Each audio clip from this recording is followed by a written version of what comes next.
Chemical bonds. All right, let's do this thing. So, chemical bonds. We finally reached the final topic in introductory chemistry. Chemical bonds are what holds all our molecules together. They are weird. If we could understand them properly, and we've got a pretty good grasp on them, but if we could understand them truly properly, we'd understand how all the different crazy chemical things happen in the universe. Unfortunately, it is a problem that just gets larger and larger and more complicated the bigger and bigger the molecule. It turns out to be an issue we have huge trouble simplifying, is perhaps the easiest way to look at it.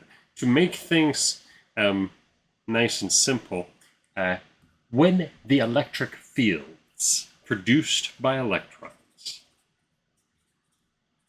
when the electric fields produced by electrons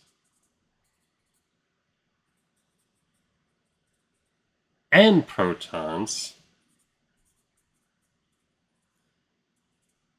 in the atom interact, there is an opportunity interact with another atom. There is an opportunity for a chemical bond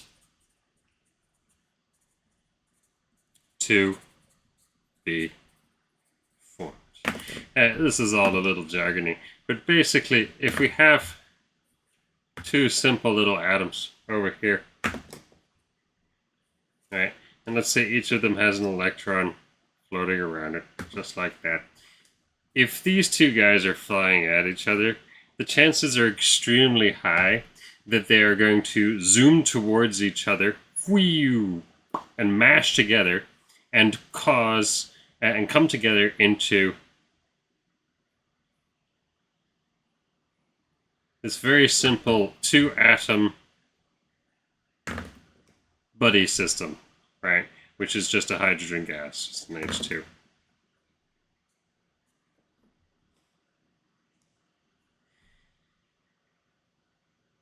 Now, what is this bond? What is occurring here? What is actually happening here? We know a couple vital things. Close proximity is required.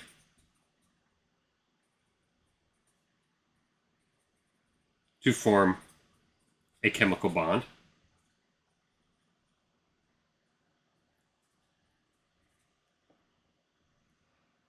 And we also know, and this is pretty cool, that cells have developed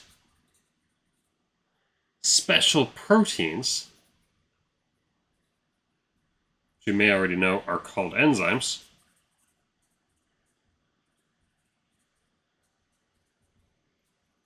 that can accelerate chemical bonding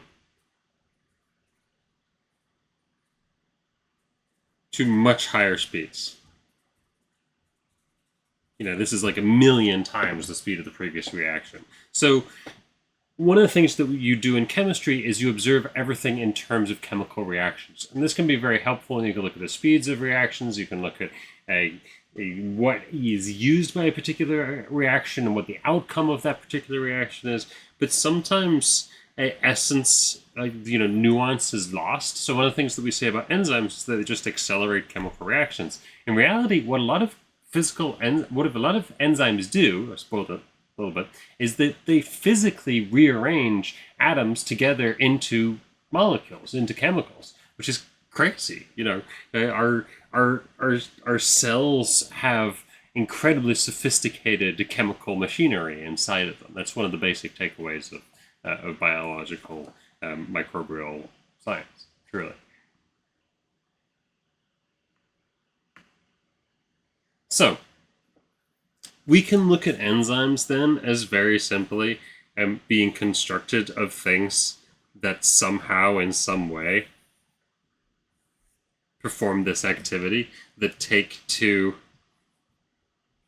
separate atoms and mash them together so that there's significant overlap between their electron orbitals and they successfully bond. We'll note this process can also run in both ways. So enzymes can create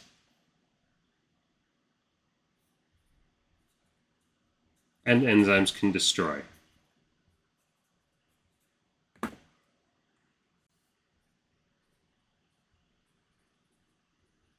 And if we're dealing with very simple reactions like this, we can toss in a tiny bit of terminology. These destructions are often called decomposition reactions.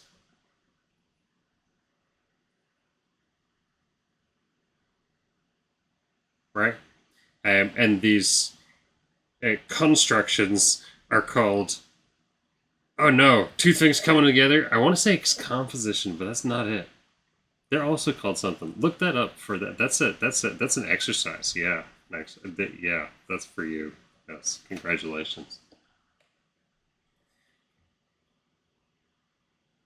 All right. Let's get into the meat of this thing.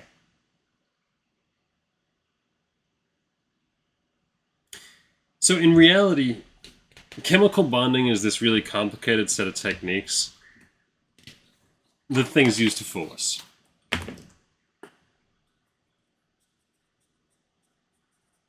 Chemical bonding is a complicated set of techniques which things use to fool us.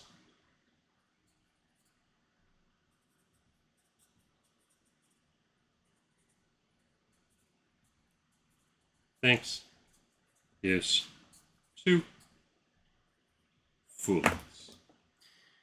Remember when I was talking about the idea of, there not being an element of milk? Some things get an element, some things you get to take them apart and you see that they really are just that. That's all that they are, and some things do not. Why is that the case? Well, chemical bonds have the ability to make very disparate sets of protons and electrons appear very similar. So they give mixed groups of mixed combinations of elements the opportunity to appear very homogeneous, which is very cool. So this is the basic deceit that I'm talking about here, right? So that chemical bonds allow different sizes of atom to essentially combine.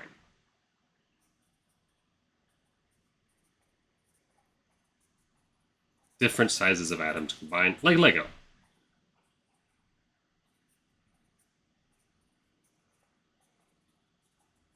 Once you have the ability to create chemical bonds, you really have the ability to sort of, deal with the building blocks of the universe. We're going to look at three basic types of chemical bondings. The first, the second, and the third. The third is hydrogen bonding, which is a really weird type of bonding. As you'll see, chemical properties and electrochemical properties most specifically are what's playing the prominent role here, and they are not easy to understand. These two types of bonding are bonding in relationship to electrons. This one is bonding by sharing electrons, and this one is bonding by stealing electrons. Interestingly enough, these create very similar scenarios. But, and one of the tricky things is telling them apart in some extent, but we can understand how in theory they're very different, right? And this is where the relationship between experiment and theory starts to get tricky. Experiments teach us things about the universe. Theories tell us what they mean in context of all sorts of other experiments we can't possibly do for our own, but that leaves a limitation to us. We can't possibly know everything all the time, so we just kind of have to do our best with the information. So, bonding by sharing electrons, bonding by stealing electrons, etc., etc. Bonding by sharing electrons, it's also known as covalent bonding.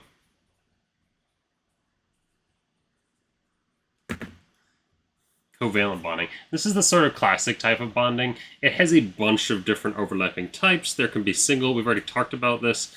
There can be single bonds, double bonds, or triple bonds. There are a crazy different sorts of diagrams and things that we can use. We can construct rather complicated molecules that represent all of our different covalent bonds, or we can just leave them together. Come on, diagram. Work with me here, buddy.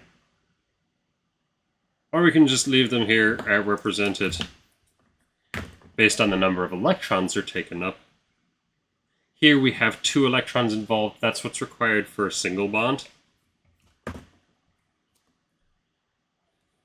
These are actually just a floating lone pair of electrons. And then we have another 2 electrons involved in a single bond over to a carbon. Here, we're starting to unwrap some of the images that we've been looking at so far. And you might already be able to guess what I'm going to put on the end of these single bonds. Here and here. This guy, or no, I'm going to go over one. This guy uses all 3 in a triple bond, and you'll notice he has no other hydrogens off of him. This triple bonding structure somehow takes up the same sort of space as these 2 hydrogens.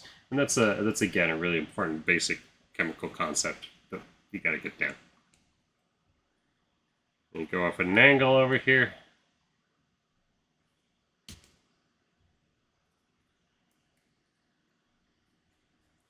Up on another hydrogen. Here we've got a double bond. Again, double bond takes up 4 electrons. So why 2 electrons are required in order to create a bond? Why? Oh yeah, there are explanations for all these things. Genuinely, however, this is the world of quantum mechanics, and the explanations themselves, I hate to break to you, are not particularly revealing. This is, when we're dealing with chemistry, we're typically trying to take these smaller molecules, understand roughly how they function, and then build them up into bigger and bigger pieces. To figure out how to create things, figure out how to break them apart, all that sort of basic stuff. Right? So here we have, again, a set of diagrams that indicates to us the structure of the molecule and also the bond structure within it. And we can draw this molecule in our previous fashion just with single lines. There, there, there, triple line there, single line, double line, etc., etc.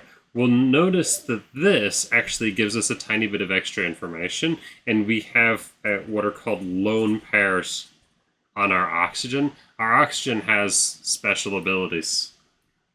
Yeah, oxygen is very, very special. It's the thing that keeps us going. So, on top of these different numbers of bonds, there's another crazy thing that covalent bonds can do, and that is that the bonds have a polarity. Have a polarity. The polarity basically means that the share of the electrons in the bond is unbalanced. Any bond is unbalanced. Think, for example, of these 2 carbons. The share of the bonds in this triple bond is going to be perfectly balanced because these are the exact same carbon, right? Providing there's no weird thing going on over here. These are the same carbon, it's balanced. It's that easy. Look over here, this hydrogen and oxygen. Oh no, definitely not balanced. In fact, oxygen's huge. Tons of protons in there. Really wants to hold on to hydrogen's electron, which means it tears it towards it. This creates polarity in the bond, and this imbalance of the bond is why molecules are polar. So remember, we talked previously briefly about the polarity of different molecules, and this has a really important impact, and it's going to play a really important role in hydrogen bonding, which is right over here, coming up. So, if this is bonding by sharing electrons, in covalent bonding, you have these 2 guys, they tug at the electrons. It's the product of an impact, but, we hold on to them together, You can see quite clearly that it's covalent bonding in some cases simply because we're dealing with the same atom. It's the same atom holding onto the other atom. It's got to be sharing. There's no theft involved.